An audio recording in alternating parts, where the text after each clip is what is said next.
So ಮನಸ್ಸಿಗೆ ಸಮಾಧಾನ ಪಡಿಸ್ಲಿಕ್ಕೆ ಎಷ್ಟೋ ಜನ ಮಾತುಗಳನ್ನು ಕೊಟ್ಬಿಡ್ತಾರೆ ಶುರುವಾತಲ್ಲಿ. ನಿಮ್ಮನ್ನು ಹಂಗೆ ನೋಡ್ಕೊಳ್ತೀವಿ, ಹಿಂಗೆ ನೋಡ್ಕೊಳ್ತೀವಿ, ನಿಮಗೆ ಹರ್ಟ್ ಮಾಡಲ್ಲ, ಅಂಡರ್ಸ್ಟ್ಯಾಂಡ್ ಮಾಡ್ಕೊಳ್ತೀವಿ. ಸೊ ಕೆಲವೊಂದಿಷ್ಟು ಆಸೆಗಳನ್ನು ಪೂರೈಸ್ಕೊಳ್ಳಿಕ್ಕೆ ಆ ಥರದ ಮಾತುಗಳನ್ನ ಆಡಿರ್ತಾರೆ. ಬಟ್ ನೀವು ಅದನ್ನು ನಿಜವಾಗ್ಲೂ ಈಗಲೂ ಕೂಡ ನಾನು ಹೇಳ್ತೀನಿ, ಯಾರೋ ನಿಮ್ಮನ್ನು ಈಗಲೂ ಕೂಡ ಯಾಮಾರಿಸಿದ್ರೆ ಅಥವಾ ಮಾತಾಡ್ತಾ ಇದ್ದಾರೆ ಅಥವಾ ಪ್ರೀತಿ ಮಾಡಬೇಕಾದ್ರೆ ರನ್ನ ಚಿನ್ನ, ನಿಮ್ಮ ಕೂದಲು ಇಷ್ಟ, ಕಣ್ಣು ಇಷ್ಟ, ನೀವು ನೋಡೋಕೆ ಚೆನ್ನಾಗಿದ್ದೀರಾ, ಯಾರೇ ಹುಡುಗನಿಗಿರ್ಬೋದು ಹುಡುಗಿಗಿರ್ಬೋದು, ಆದರೆ ವಿಚಾರ ನೆನಪಲ್ಲಿ ಇಟ್ಕೊಳ್ಳಿ, ಅದೆಲ್ಲ ಕೂಡ ಆಗಿನ ಕ್ಷಣಕ್ಕೆ ಆಡುವಂಥ ಮಾತುಗಳು. ಅದನ್ನು ದಯವಿಟ್ಟು ನೆನಪಿಟ್ಕೊಳ್ಳಿ. ಎಷ್ಟೋ ಜನ ಅಣ್ಣ ನಂಗೆ ಹಂಗೆ ಹೇಳಿದ್ರು ಅಣ್ಣ, ನಾನು ಅದನ್ನು ನಂಬ್ಕೊಂಡ್ಬಿಟ್ಟು, ಎಸ್ ನಂಬ್ಕೊಳ್ಳಿ, ಆದರೆ ರಿಯಲೈಸೇಷನ್ ಹೋಗಿ. ಇದೆಲ್ಲ ಅವರು ಲೈಫ್ ನಿಮಗೆ ಪೂರ್ತಿಯಾಗಿ ಕ್ಯಾರಿ ಮಾಡಬಹುದು. ಆ ಆಡಿರ್ತಕ್ಕಂಥ ಮಾತುಗಳನ್ನು ಕ್ಯಾರಿ ಮಾಡ್ಕೊಂಡು ನಿಮ್ಮನ್ನು ಚೆನ್ನಾಗಿ ನೋಡ್ಕೊಳ್ಳಬಹುದು, ನೋಡ್ಕೊಳ್ದೇನು ಇರ್ಬೋದು. 99% ಭಾಳ ಒಂದು ಸಂಬಂಧಗಳಲ್ಲಿ ಅದನ್ನು ಫುಲ್ಫಿಲ್ ಮಾಡಲ್ಲ ಭಾಳ ಜನ. ಅದನ್ನು ಶುರುವಾತಲ್ಲಿ ಮಾತ್ರ ತುಂಬ ಇಂಟೆಲಿಜೆನ್ಸಿಯಾಗಿ, ಅದು ತುಂಬ ಇಂಟ್ರೆಸ್ಟ್ ಕೊಟ್ಟು ಅದನ್ನು ಮಾತಾಡಬೇಕಾದ್ರೆ ಒಂದು 3 months 6 months ಅದನ್ನು ನಡೆಸ್ಕೊಡ್ತಾರೆ. ಅದಾದಮೇಲೆ ಆ ಮಾತಿಗೆ ವ್ಯಾಲ್ಯೂಸ್ ಇರಲ್ಲ. 3 months or 6 months ಅವ್ರ ಇಂಟ್ರೆಸ್ಟ್ ಕಡಿಮೆ ಆದಮೇಲೆ, ಅವ್ರ ಆಸೆಗಳು ಫುಲ್ಫಿಲ್ ಆದಮೇಲೆ ಅಲ್ಲಿಗೆ ನಿಮ್ಮನ್ನು ಬಿಟ್ಟು ಹಾಕ್ತಾರೆ. ಇದು ಸತ್ಯ ಗೊತ್ತಿರಲಿ. ಆ್ಯಕ್ಚುಲಿ ಎಷ್ಟೋ ಜನ ಆ ಮಾತುಗಳ ಮೇಲೆ ಅವತ್ತಿಗೆ ಆ ಕ್ಷಣಕ್ಕೆ ಮಾತು.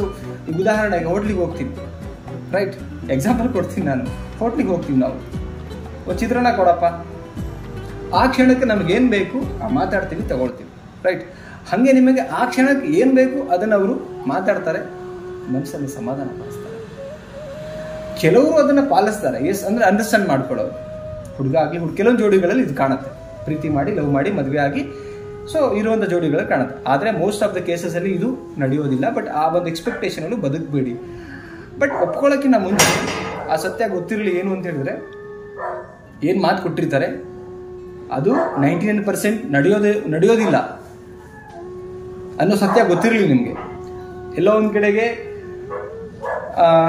ಯಾವುದೇ ನಂಬಿಕೆ ಇಟ್ಕೊಳ್ಳಿ, ಬಟ್ ಗ್ಯಾರಂಟಿ ಇಟ್ಕೊಂಡು ಹೊರಟಬೇಡಿ. ನಾನು ಹೇಳೋದು, ಯಾಕಂದರೆ ಇವತ್ತು ಎಷ್ಟೋ ಬ್ರೇಕಪ್ಗಳನ್ನು ನೋಡ್ತಾ ಇದ್ದೀವಿ, ಸಂಬಂಧಗಳಲ್ಲಿ ಬಿರುಕು ಬರ್ತಾ ಇದೆ, ಮನಸ್ತಾಪಗಳು ಬರ್ತಾ ಇದೆ.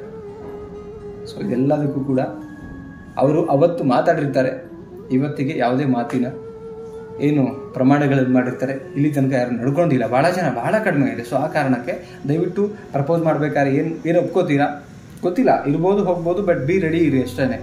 ಓಕೆ, ನಿಮಗೂ ಎಲ್ಲೋ ಒಂದು ಕಡೆಗೆ ನಾವೆಲ್ಲ ಒಳ್ಳೇದಾಗುತ್ತೆ ನಂಬ್ಕೊಂಡೇ ಹೋಗ್ತೀವಿ, ಬಟ್ ಕೆಟ್ಟದಾದ್ರೂ ಒಪ್ಕೊಳ್ಳೋಕೆ ರೆಡಿ ಇರಿ. ಆಮೇಲೆ ಕಣ್ಣೀರು ಹಾಕಬೇಡಿ. ನನಗೆ ತುಂಬ ಮಾತು ಕೊಟ್ಟಿದ್ರು, ಚೆನ್ನಾಗಿ ನೋಡ್ಕೋತೀನಿ, ಹಂಗೆ ಮಾಡ್ತೀನಿ, ಅಂಡರ್ಸ್ಟ್ಯಾಂಡಿಂಗ್ ಮಾಡ್ಕೋತೀನಿ, ಕೊಟ್ಟಿದ್ರು ನಿಜ, ಬಟ್ ಕಿತ್ಕೊಂಡು ಹೋಗಿದ್ದಾರೆ ಅಷ್ಟೇ. ಇಲ್ಲ, ಇವತ್ತು ನಿಮ್ಮ ಜೊತೆಗೆ ಅದನ್ನು ಒಪ್ಕೊಂಡಾಗ ಮಾತ್ರ ನೀವು ಸರಿ ಹೋಗ್ತೀರಾ. ಸ್ನೇಹಿತರೆ, ಇನ್ಫಾರ್ಮೇಷನ್ ಶೇರ್ ಮಾಡೋದು ನನ್ನ ಕೆಲಸ. ರಿಯಲೈಸೇಷನ್ ಅರ್ಥ ಮಾಡಿಸುವಂಥ ಕೆಲಸ ಮಾಡ್ತಾ ಇದ್ದೀನಿ. ಸೊ ಈ ಒಂದು ವಿಡಿಯೋ ಬಗ್ಗೆ ನಿಮ್ಮ ಅನಿಸಿಕೆಯನ್ನು ಕಾಮೆಂಟ್ ಸೆಕ್ಷನಲ್ಲಿ ಕಮೆಂಟ್ ಮಾಡಿ. ಆ್ಯಂಡ್ ಚಾನಲ್ಗೆ ಸಬ್ಸ್ಕ್ರೈಬ್ ಮಾಡಿ, ಲೈಕ್ ಮಾಡಿ. ಅದು ನನಗೆ ಮೋಟಿವೇಟ್ ಸಿಗುತ್ತೆ. ನೀವು ಎಷ್ಟು ಲೈಕ್ ಮಾಡ್ತೀರಾ, 100 ಜನ ನೋಡಿದ್ರೆ 10 ಜನ ಲೈಕ್ ಮಾಡ್ತಾರೆ. ದಯವಿಟ್ಟು ಆಗಿ ಮಾಡಿಬಿಡಿ, ಎಲ್ಲರೂ ಲೈಕ್ ಮಾಡಿ. ಆ್ಯಂಡ್ ವಿಡಿಯೋನ ಎಲ್ಲ ಫ್ರೆಂಡ್ಸ್ಗಳಿಗೆ ಶೇರ್ ಮಾಡಿ. ಬಿಕಾಸ್ ಎಲ್ಲರಿಗೂ ಒಂದು ರೀತಿಯಲ್ಲಿ ಇದೊಂದು ಅನುಭವ ಆಗಿರುತ್ತೆ. ಆ್ಯಂಡ್ ಪ್ರೀತಿ ಅನ್ನೋದು ಎಲ್ಲರ ಲೈಫಲ್ಲಿ ಆಗಿರುತ್ತೆ ಆ ಒಂದು ಕಾರಣಕ್ಕೆ. ಸೊ ದಯವಿಟ್ಟು ವಿಡಿಯೋನ ಶೇರ್ ಮಾಡಿ ಅಂತ ಹೇಳ್ತಾ ಮತ್ತೆ ಟಾಪಿಕಲ್ಲಿ ಸಿಗ್ತೀನಿ. Thank you so much guys, love you, bye.